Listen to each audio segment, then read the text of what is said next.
कुकुरमुत्तों की भीड़ की तरह तंग गलियों में, गली बाजारों में, शहरों के भीतर जो कोचिंग सेंटर्स का एक मक्कड़ जाल बना हुआ है, उसी पर हमने अपना पहले वीडियो डाला था और आप लोगों से राय मांगी थी। प्रोग्राम सिटीजन माइक में आपका बहुत बहुत स्वागत है। तो आज मैं और दीपक जो आपके सवाल, आपकी जो राय आई है उसके ऊपर बात करेंगे। तो पहले दीपक के पास चलते हैं, क्योंकि जो प्रोमो के आधार पर लोगों ने कहा था कि जिस तरीके से कोचिंग सेंटरों की बाढ़ आ रही है उसमें बच्चों की सुरक्षा पर भी ध्यान होना चाहिए। जाहिर सी बात है, बच्चे हमारे लिए बहुमूल्य होते हैं और दरअसल हम उन्हें पढ़ने ही क्यों भेजते हैं? क्योंकि हम उनका करियर बनाना चाहते हैं। ये कभी नहीं चाहते कि उनकी जान पर बनाए, और ऐसा हो रहा है। जैसे हमने बताया था कि कारण क्या हो रहे हैं, जानवरों से भी ज्यादा बुरे हालात से ठूस दिए जाते हैं बच्चे, कभी कहीं बेसमेंट में तो कहीं तंग गलियों में।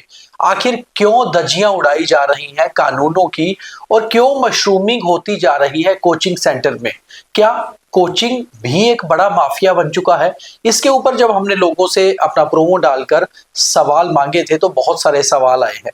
खास तौर पे ये चीज ऐसी है क्योंकि हर एक के बच्चे ही कोचिंग सेंटर में जाते हैं, इसलिए लोगों ने खुलकर वीडियो तो नहीं बनाए, मगर हमें बहुत सारे मैसेज डीएम किए, डायरेक्ट मैसेज भेजे। हम उनके नाम के साथ आपको मैसेज बताएंगे, उसके ऊपर अपना उल्लेख भी करेंगे, एनालिसिस भी करेंगे और आपको खुलकर बताएंगे कि क्या क्या सवाल थे। तो पवन जी, पहला सवाल क्या है? दविंदर सिंह हैं, वो लिख रहे हैं कि no permission to coaching centres without proper verification. किसी भी कोचिंग सेंटर को तब तक अनुमति नहीं मिलनी चाहिए जब तक पूरे नाम्स पूरे ना किए हों। तो जम्मू शहर में जो गलियों में खुले हैं वहां कौन से नाम से? आग लग जाए तो गाड़ी नहीं पहुंच सकती, पार्किंग के लिए जगह नहीं है, बिल्डिंगें हैं खस्ता हालत में है, तो फिर परमिशन कैसे मिल गई और कौन दे रहा है? इसके ऊपर भी तो बात करनी होगी। बिल्कुल।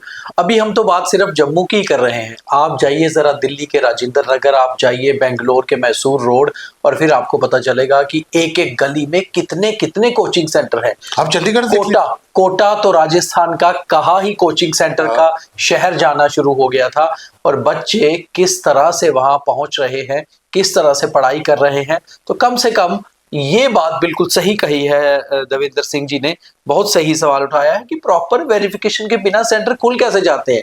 तो कहीं ना कहीं सवाल तो सीधे सरकार पर है। दूसरा सवाल पवन बाबू है। पवन बाबू लिखते हैं, एजुकेशन डिपार्टमेंट करप्शन है। बिल्कुल, एजुकेशन डिपार्टमेंट में ही करप्शन है, क्योंकि डिपार्टमेंट ने ही तो रूल रेगुलेशन बनाने हैं। बच्चे कंपटीशन के लिए जाते हैं कोचिंग सेंटर्स, ये भी बात बिल्कुल सही है। हम अपने बच्चों पर भी इतना कुछ थोप देते हैं कि जाइए बेटर कोचिंग लीजिए, जाइए बेटर कोचिंग लीजिए, मगर ये भी देखना चाहिए कि हम अपने बच्चों को उनका करियर बनाने भेज रहे हैं, ना कि उनकी जान जोखिम में डाल दें। जाहिर सी बात है, सरकारें जब असफल होती हैं तो फिर इस तरह से प्राइवेट मशरूमिंग होती है, चाहे वो मेडिकल सेक्टर हो, एजुकेशन सेक्टर हो, या फिर कोई और सेक्टर हो। अगर सरकार पूरी तरह से ये सही काम करती तो मुझे लगता है कि ये चीजें मशरूम नहीं होती। बिल्कुल। अगला सवाल क्या है पवन जी? नीतीश कुमार हैं, ये लिख रहे हैं कि सभी सेंटर्स गलत नहीं होते हैं, लेकिन इनको भी आगे निकलने की होड़ मची हुई है। ये बिल्कुल सही बात है। हम जो मानते हैं बहुत से कोचिंग सेंटर्स अच्छी प्लेस पर हैं, पार्किंग है, पूरे नाम्स हैं, बड़ी बिल्डिंगें हैं, पूरे उनके पास किसी भी तरीके की आपातकाल स्थिति में निपटने के लिए पूरा उनके पास कंट्रोल है, लेकिन आगे निकलने की होड़ में वहाँ भी कई बार गलती हो जाती है। एडमिशन्स को लेकर या फिर अपनी ब्रांचेस खोलने को लेकर, एक बार नाम बड़ा हो गया तो फिर आप चाहे कहीं भी खोल लो, दुनिया तो पहुंच ही जाती है। देखिए, हादसा और हकीकत दो अलग चीजें हैं। हादसा हो जाना कहीं पर भी हो सकता है, मगर उससे निपटना और हादसे को खुद दावत देना, ये दो अलग अलग चीजें हैं। जैसे पवन जी ने कहा कि बहुत सारे ऐसे सेंटर्स हैं जो पूरे नॉर्म्स के हिसाब से चल रहे हैं, मगर कहीं ना कहीं जब बारी एडमिशन करने की आती है तो क्या वो ये सोचते हैं कि हमारे पास तो कैपेसिटी 300 की ही है, हम 600 बच्चों को कैसे पढ़ा सकते हैं? ऐसे में ही सारा करप्शन शुरू होता है कि वहीं पर जब चेक नहीं होता तो चीजें खराब होती हैं। एक एक साल में आप जितने बच्चों को कोचिंग दे सकते हैं उससे डबल या ट्रिपल संख्या में आप बच्चों को भर्ती करते हैं, फिर बिठाने की जगह नहीं होती, और ऐसे में ही हादसे को न्योता दिया जाता है। इसके ऊपर सरकार को देखना होगा, और सरकार को एक फ्लाइंग स्क्वाड ऐसा बनाना चाहिए जो इन कोचिंग सेंटर्स या ट्यूशन सेंटर्स पे पूरा चेक रख पाए और अपनी रिपोर्ट हर 2-3 महीने में सबमिट करता रहे, क्योंकि हर रोज तो हर गली में कोचिंग सेंटर खुल रहे हैं। आगे बढ़ते हैं। रमन गुप्ता है, उनका कहना है कि लोगों को भी चाहिए कि अपने बच्चों को सही जगह ही भेजें। बहुत बड़ा सवाल है पवन जी, मुझे लगता है। बिल्कुल बिल्कुल, आपको चूज करना है कि मेरा बच्चा जहाँ पढ़ने जा रहा है इमारत सुरक्षित है, वहाँ पहुँचने के लिए क्या इमरजेंसी व्हीकल्स पहुँच सकते हैं, फायर ब्रिगेड है, एम्बुलेंस है, क्या उस बिल्डिंग तक जा सकती है, खुदा ना करे उस बिल्डिंग में कोई हादसा हो जाए, वहाँ पर बच्चे पढ़ रहे हैं, तो रेस्क्यू कैसे करना है ये पेरेंट्स को देखना है। और सबसे बड़ी बात जो ये देखनी है कि कितने बच्चे पढ़ रहे हैं। अगर एक कमरे के अंदर 12 की कैपेसिटी है तो 30 अगर वहां पर घुसे हुए हैं तो फिर 31वां क्यों भेज रहे हो भाई। बिल्कुल, ये चीज ट्रेंड अब बदलने शुरू हुए हैं। कम से कम पेरेंट्स कई बार ये बोल देते हैं बच्चों को कि आप खुद देख लीजिए जहां जाना है, ऐसा मत करिए। बच्चों को जिम्मेवारी से, जब तक वो अपने करियर में नहीं आ जाते, जिम्मेवारी से भेजिए। पहले जाकर उसका निरीक्षण करिए, ये देखिए कि क्या वो जेन्युइन कोचिंग सेंटर है, क्या उसके पास बैठने की कैपेसिटी है, अगर कोई हादसा होता है वहां से निकलने का कोई एग्जिट है, ये चीजें तो पेरेंट्स देख ही सकते हैं। तो आप अपने बच्चों के लिए कम से कम इतना करिए। खुद ब खुद जो गलत कोचिंग सेंटर होंगे वहां भीड़ कम होती जाएगी और फिर खुद ब खुद वो बंद होने के कगार पर आ जाएंगे। आगे एक सवाल मैं देख रहा था, वो शायद हमने मिस किया, विजय सिंह चौधरी हैं, उन्होंने लिखा कि ये कोचिंग सेंटर्स कहीं नहीं बात हो रही, कंप्यूटर सेंटर्स कॉल सेंटर्स हैं, वो भी इसी तरह से कुकर मुत्तों की तरह हैं, वहां पर भी चेक होना चाहिए। एक रेणु सिंह का मैसेज है कि कंपटीशन बाद में, पहले बच्चों की सुरक्षा अनिवार्य है। बहुत बड़ी बात है, बहुत बड़ी बात है, क्योंकि आप कंपटीशन के चक्कर में बच्चों की जान से खिलवाड़ कर रहे हैं।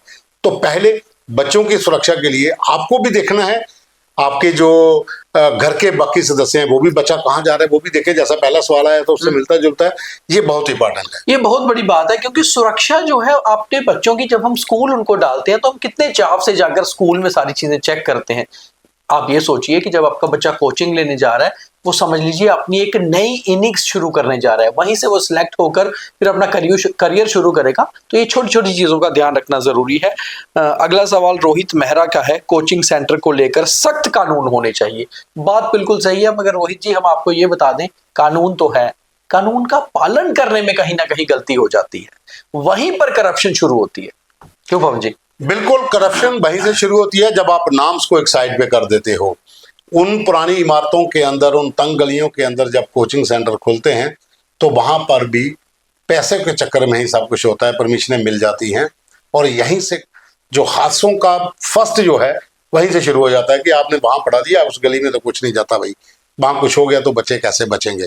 और साथ में ट्रांसपोर्टेशन बच्चों की बहुत इंपॉर्टेंट होती है। एक एक गाड़ी के अंदर 70 बच्चे घुस के भरे होते हैं कोचिंग सेंटर जाने के लिए, और ये कहीं ना कहीं सब लोग इसमें जिम्मेवार हैं, सरकार, जो डिपार्टमेंट्स है वो, कोचिंग सेंटर वाले भी, और कुछ हद तक खुद लोग भी जिनके बच्चे पढ़ने जा रहे हैं। कम से कम इस एपिसोड को आप जरूर ज्यादा से ज्यादा शेयर करिए, क्योंकि बच्चे आपके और हमारे घरों में, हर एक के घर में हैं, और बच्चों के साथ ही हमारी लाइफ जुड़ी होती है, और इसके साथ समझौता कोई नहीं कर सकता। कम से कम जो अधिकारी हैं, जो सरकार में मंत्री हैं या जो हेल्म ऑफ द अफेयर्स पे बैठे हैं, उन्हें भी सोचना चाहिए कि आखिर बच्चे तो हर एक के हैं और हर एक के बच्चों को कोचिंग सेंटर में जाना ही है। इसलिए कम से कम इस सब्जेक्ट को, इस विभाग को, कोचिंग सेंटर्स को पूरे रूल्स के अंडर ले और इसे कम से कम करप्शन फ्री कर दे, ताकि हम अपने बच्चों का करियर अच्छा बना पाए, ना कि उनकी जान जोखिम में डालें।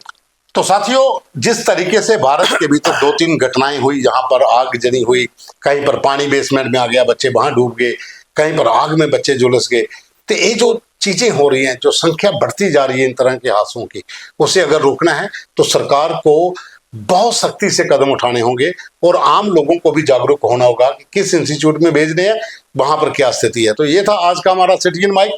अगले रविवार फिर मिलेंगे एक और नए एपिसोड में, और मुझे लगता है दीपक इस बार हमारा मुद्दा होगा रिजर्वेशन। जम्मू कश्मीर के अंदर 70% रिजर्व है, रिजर्वेशन है, 30% ओपन मेरिट में है, और सरकार ने जो कमेटी बनाई थी, जो सेंटर की तरफ से, एलजी की तरफ से आया था, उसके ऊपर कैबिनेट बैठक हो चुकी है। तो इसी पे बात करेंगे, सोमवार को आपको प्रोमो मिल जाएगा। उसके बाद जरूर आप नीचे इस बार कमेंट करिए, वीडियो भेजिए। बहुत धन्यवाद। धन्यवाद।